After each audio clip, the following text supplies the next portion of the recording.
News पथ पर आगे बच्चों को सावधान करने वाली एक जरूरी खबर है। ये खबर खास तौर पर उन छात्रों के लिए है जो बोर्ड परीक्षाओं की तैयारी में जुटे हुए हैं। दरअसल बोर्ड परीक्षा का तनाव बच्चों को स्ट्रेस अल्सर की चपेट में ले रहा है।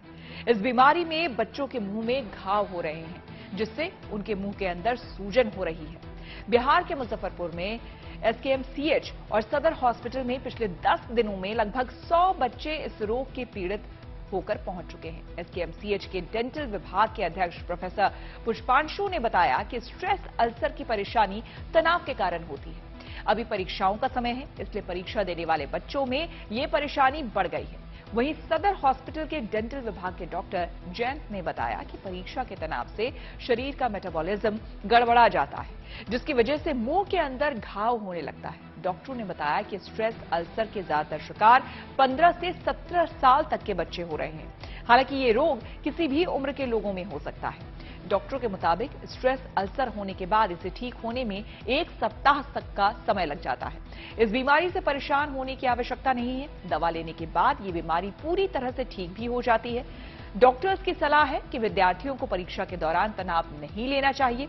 तनाव दूर करने के लिए योग करना चाहिए और अपनी पसंद की एक्टिविटी में शामिल होना चाहिए।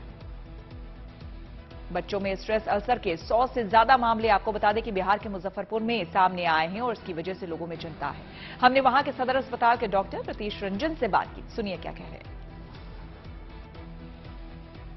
18 साल से नीचे के बच्चों में ये देखा जाता है कि स्ट्रेस के वजह से, इमोशनल स्ट्रेस के वजह से, वो चाहे पढ़ाई का हो, चाहे घरेलू हो, किसी भी तरह का हो, उसके स्ट्रेस के वजह से उसके लिप्स पे, ओरल कैविटी के अंदर, पैलेट में कहीं भी एक मटर के दाने के जैसा एक स्वेलिंग टाइप का हो जाता है, जिसको अल्सर हम लोग बोलते हैं। उसमें उसका लक्षण ये होता है कि उसमें कभी कभी हल्का रेडनेस होगा, टच करने पे पेन होगा, खाने में दिक्कत होगी, इस तरह का उसमें आता है। इमोशनल स्ट्रेस इसका नाम ही है, इसलिए इसको स्ट्रेस कम करना है। ठीक हो जाता है, इसमें ऐसा कुछ नहीं, मिनिमम 3 डेज तो लग ही जाता है।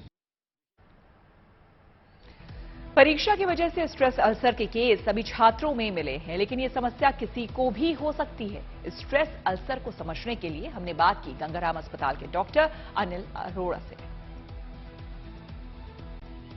स्ट्रेस अल्सर्स टिपिकली एक ऐसी कंडीशन है whenever there is a stress in the body, तो जितना एसिड प्रोडक्शन होता है स्टमक में वो इंक्रीज होता है। जो प्रोटेक्टिव लाइनिंग होती है इंटेस्टाइन्स की, दैट गेट्स डिसरप्टेड। और whenever you have a systemic problem, shock हो, इन्फेक्शन है, ट्रॉमा है, सर्जरी है, तो उस केस में स्ट्रेस हार्मोन्स की रिलीज की वजह से एसिड का प्रोडक्शन बढ़ता है। तो जब जब एसिड का प्रोडक्शन बढ़ेगा और उसकी प्रोटेक्टिव लाइनिंग कमजोर पड़ेगी, तो उसमें मिसमैच हो जाता है। जितना एसिड स्टमक की लाइनिंग बनाती है, उतना उसकी प्रोटेक्टिव लाइनिंग न्यूट्रलाइज नहीं कर सकती। Whenever there is a mismatch, so that leads to development of the stress ulcers.